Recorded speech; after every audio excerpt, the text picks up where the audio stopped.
And welcome to New Jersey Politics with Laura Jones. I am Laura Jones, and we're so glad to have you here. On January 20th, Congresswoman Mikey Sherrill will be sworn in as New Jersey's 57th governor, becoming the state's second female governor, the first Democratic woman to hold the office, and the first female military veteran to lead any U.S. state.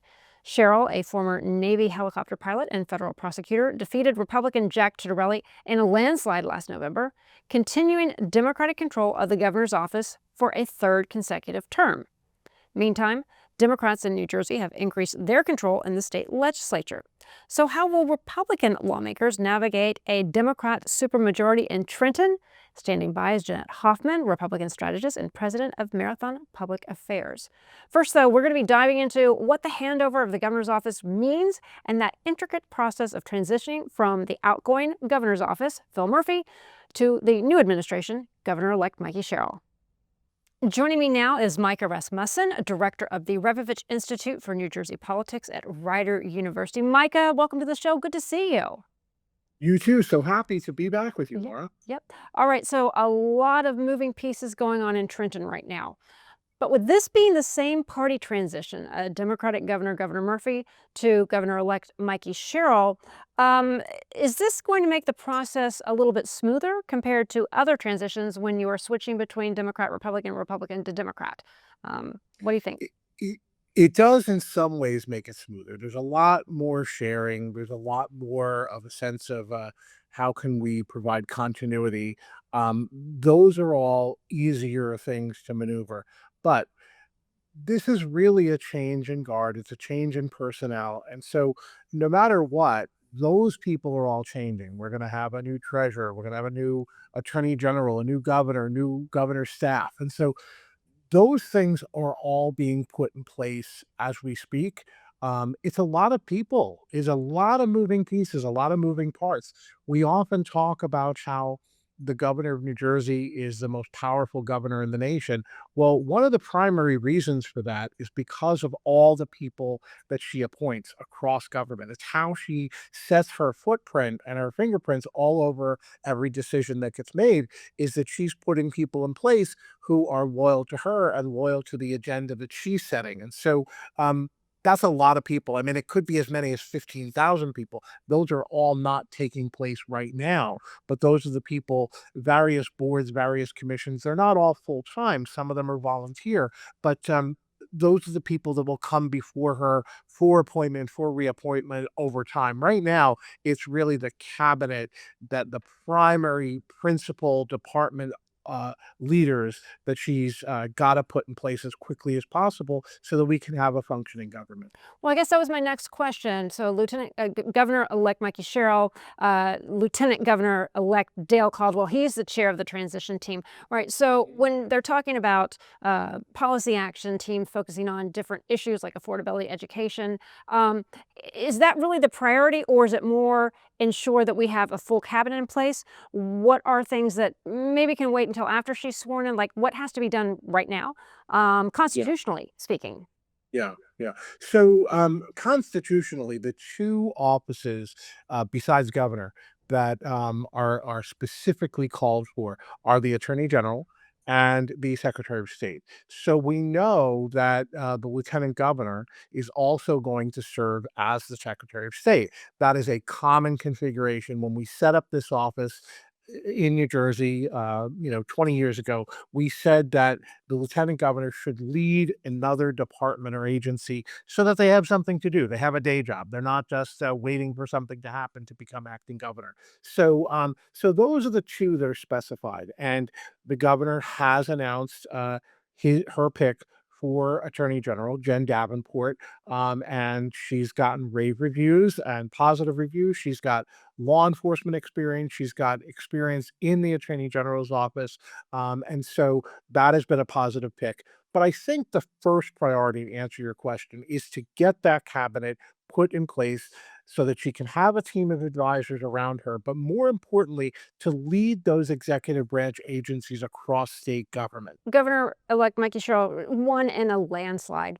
That said, how important is it as she is working on staffing her administration, as you mentioned, from cabinet positions, agencies, authorities, to reach out across the aisle and to have some representation there? Is that important at all, or did voters send a message saying, no, we don't want that? I guess we'll see. You always hear a new governor say that they want to have a cabinet that's representative of New Jersey, that looks like New Jersey. And I agree with you. The question of whether or not that means people from the other side of the aisle, from the other party, that is a very fair question. Many governors have answered by saying, yes, I should have all voices around the table. I want to have representation. I want to get the advice of all perspectives, and so that includes Republicans. We'll see what that means for her. I would say we have many examples of um, cabinet members of the opposite party of the governor who have given good advice and given good service to the governor. So I wouldn't say that anybody should be ruled out on the basis of partisanship, although I fully expect the majority of her cabinet, most of her cabinet, is going to be her party. It's always interesting as a reporter to watch things unfold. And I'm sure from your perspective as well, you've been a part of an administration, the McGreevey administration. You see certain faces come and go. It's a very small political world in Trenton. And even though Mikey Sherrill, is coming with her congressional background, some of the names I'm seeing, are very familiar. It's like, oh, I remember this person. I remember that person. So there is a little bit of continuity. Similar faces maybe in new roles, but I find that fascinating how Trenton works. I do too. And, even if you take one specific task like the budget, I would say the number of people who really know the ins and the outs of the state budget are very small. And then if you count, people on one party who know the budget, that's an even smaller number. You've got former treasurers, you've got former agency heads within the Treasury Department, you've got legislative people who have been the chief advisors on the budget. So it's a really small universe. And those become the top names probably when you think about who she is going to consider for a new treasurer. The same is going to be true of law and public safety, the attorney general's office. The people who become top contenders are the people who have some familiarity with the department. And you see that again with the Attorney General designate, Jennifer Davenport. She does have experience. She was the number two for Kabir Graywell when he was Attorney General. So there is a sense of familiar faces, and that's because those are the people who have experience with these departments. Yeah, can you just talk a little bit about the security and logistics playing a role too? Because you've got to brief the incoming governor on sensitive state matters, whether it's preparing the governor's mansion, the state house. So, what are some of the other perhaps less visible but really essential elements when it comes over to handing over that executive power? Yeah, it's a great question because look, we think about the fact that an additional nominee who she's going to have to now plan for is the head of the state police, the new superintendent of the state police.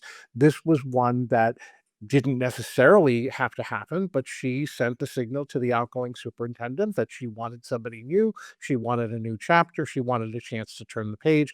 And so that will go on to that roster of people who she's going to have to confront. But yes, I wouldn't say that Drums Blackett is at the top of the list. Why? She said she's not going to live there. She said she's got children in school in Montclair where she lives, so she will be commuting. I would expect her to spend part of her time at that governor's office in Newark, which has been in Gateway for a long time, and Governor Murphy spent time up in that office as well. I would expect her to split time and be down in Trenton when the legislature's in session, when her cabinet meets, when it's important for her to be there. So I think we really are going to see how she views this as something where she needs to be in Trenton all the time, or does she need to be there during the times when it's critical? So, look, the state house, I know you as longtime observers of the state house and people who have spent a lot of time in the state house, the security there has definitely changed. It is not as freewheeling as it used to be. Ever since it opened back up from the renovations to the State House, the restoration, it is like a different place. It really is locked down. So I would expect that very much to continue. I think there probably are going to have to be changes involving her home that we don't even know about and shouldn't know about. But there are definitely a lot of precautions that have to be taken in this unfortunate age of political violence that we're all dealing with. Historically, New Jersey hasn't seen the same party hold the governorship for 3 straight terms. That hasn't happened in over 6 decades. So, can you talk a little bit about how the change in tenure affects the dynamics of the transition? Yeah, that's right. We've only had this happen once. First of all, we've only had governors succeed themselves since 1948, the beginning of our new constitution. And in all that time, you couldn't, before that, you had the governors had a 3-year term and they couldn't run for reelection. They had to sit out and they had to come back. And we did have governors do that. But ever since then, ever since 1948, governors have been able to run for reelection and they have that 4-year term. Only once in that entire period, Governor Meyer was elected in two terms in the 50s, and then he was succeeded by Governor Hughes for 2 terms in the 60s. Those 4 terms for Democrats are the only 4 terms where we've had one party with that kind of continuity. Every other time, it's been a pendulum swinging back and forth. And so this is going to be a little bit of a of how is she going to set a new tone? How is she going to set her own agenda? I have no question that she's going to do that. She did not campaign on a third Murphy term. So I will be very interested to see how she strikes out her own balance. And I think part of that is with new faces, a new team, and we'll see how it goes. We'll see how it goes on a policy level and on a decision making level as well. A lot of changes. Mike Rasmussen, a familiar face that we are always happy to see from the Revich Institute for New Jersey Politics at Rider University. Thank you. Thank you, Laura.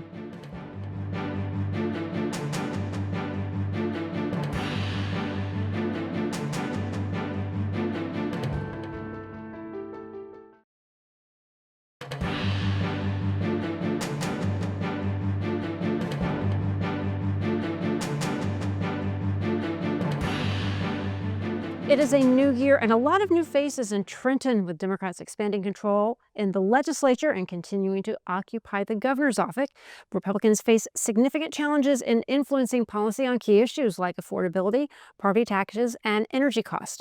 Joining me now is Jeanette Hoffman, a Republican strategist and president of Marathon Public Affairs. Jeanette, good to see you. Thanks for being here.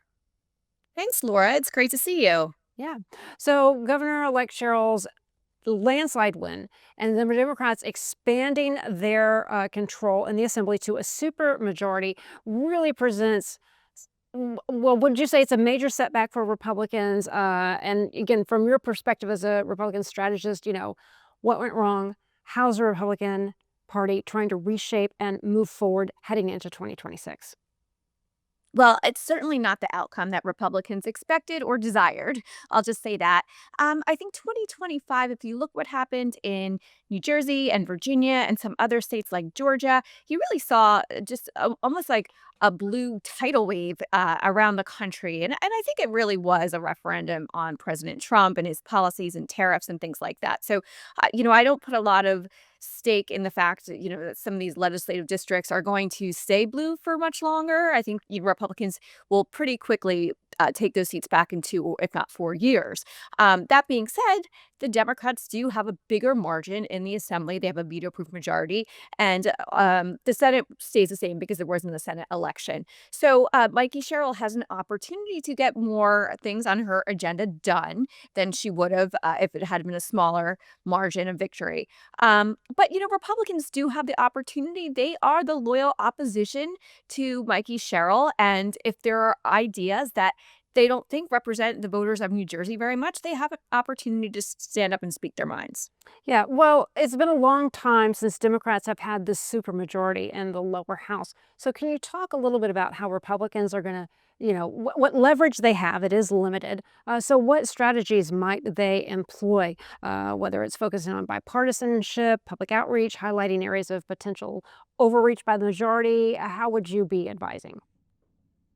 Well, listen, if there's areas of common ground and there's areas in which Republicans and Democrats can work together and be bipartisan, that will certainly benefit the people of New Jersey. Listen, school funding, it's an area which I think Republicans and Democrats may be able to work together to get a new formula that can help everybody and can help lower property taxes. Affordability is a number one concern. You'll hear both Republicans and Democrats talk about that. And I think if those are areas in which both parties can work together, that's great. However, Republicans have an obligation that they need to hold Democrats accountable for taxpayer spending. And one of the first issues you're going to see in the Sherrill administration, she's going to have to deal with that state budget. And it's going to be a little bit of a mess, Laura. I mean, Governor Murphy, he spent a lot of money over the last 8 years. I think there's going to be a little bit of a deficit. And, Governor Sherrill, she's going to have to figure out how to make that up. So Republicans need to be a watchdog of taxpayer dollars and really kind of call out some of the overspending by the Democrats. Yeah, I mean, to the victor goes the spoils, but also with that comes all of the problems, and they're going to be asked to be held accountable because people's electric bills are going up. Everything is so expensive. So Governor-elect Sherrill has positioned herself as a moderate Democrat, and she is focused on affordability, standing up to federal policies. So, what opportunities do you see for Republicans to be able to perhaps work with her on shared priorities? Because when the rubber meets the road, she's going to have to, like you said, balance a budget. The reality of being governor is going to set in really quick. Yeah, absolutely. And as you just mentioned, energy rates are through the roof. We talked about that on my show, Energy Matters, that I host on New Jersey. But I credit her with, one of her top priorities during the campaign. She said she was going to freeze energy rates. People believed her. And now she's going to have to deliver on that promise. How she talked about it, she said she was going to hold utility companies accountable and tell them to freeze their rates. Now, a lot of people questioned that and said, is that even legally possible to do it? So I think Republicans have an opportunity because they have said energy rates for far too long are way too high. And Governor Murphy's energy master plan was a complete failure because it only really relied on offshore wind and didn't allow for the expansion of nuclear, of natural gas, or any other fuel sources. So Republicans have an opportunity to work with Mikey Sherrill, if she's true to her word, in making energy more affordable by expanding natural gas, expanding nuclear and other sources. But whether she can do what she said, which is to freeze energy rates by telling utility companies they can't raise them, we're not really sure. So that is going to be one of the biggest tests of her administration right off the bat. I mean, that's the thing. She said on day one, this is what I'm going to do. What is the reality of this is what I'm going to do? And well, she can say, well, I did it. It wasn't successful. How likely is she to be successful? Again, somebody who hosts Energy Matters, knowing you've been around Trenton a long time, knowing how things work, you can say, well, I did what I said I was going to do, but what is the reality of what property taxpayers in New Jersey might see when it comes to energy rates? I mean, is it all rhetoric? Yeah. Well, campaigning and governing are two different things, as you well know, right? It's very easy to say something in a campaign and a slogan that people hear in a 30-second commercial, but governing and actually doing that thing are two very different issues. So, she said she's going to tell the utility companies just don't raise the rates. Legal experts have said, well, you really can't do that. They're private companies. You can't just do that as the governor. And she has another really interesting thing. She appointed a new attorney general. She just announced is going to be sworn in. This new attorney general was general counsel to PSE&G, one of the major utility companies in New Jersey. So the attorney general will have to recuse themselves on energy issues. So if she's going to have a big legal battle with the utility companies, her own attorney general can't get involved. So that's a really curious situation right there. Number one, she may have to rethink her own strategy, her own promise she made to New Jersey taxpayers on how she's actually going to freeze energy rates. Whether she has to chart a different path and maybe expand natural gas and nuclear. These are things that she can do to make energy more affordable. It just might not happen on day one. I think New Jersey voters will be happy when their energy bills come down, but I just don't think it's going to be happening right away, as she said she would do it. Well, that's the reality, or that's the question I think a lot of people are going to be wanting to know. All right, you said this was going to happen. All we had to do was hold on to the new year, new administration. Why aren't they coming Right. down? People want action now, and the wheels in Trenton move very slow. Even if she is able to, put on paper on that executive order, freeze energy rates. But the reality is, this could be a very long process. There is no. Let me ask you, is there a quick fix to energy? Because I would think if there was a quick fix, it would have been done, no matter Republicans, Democrats in control.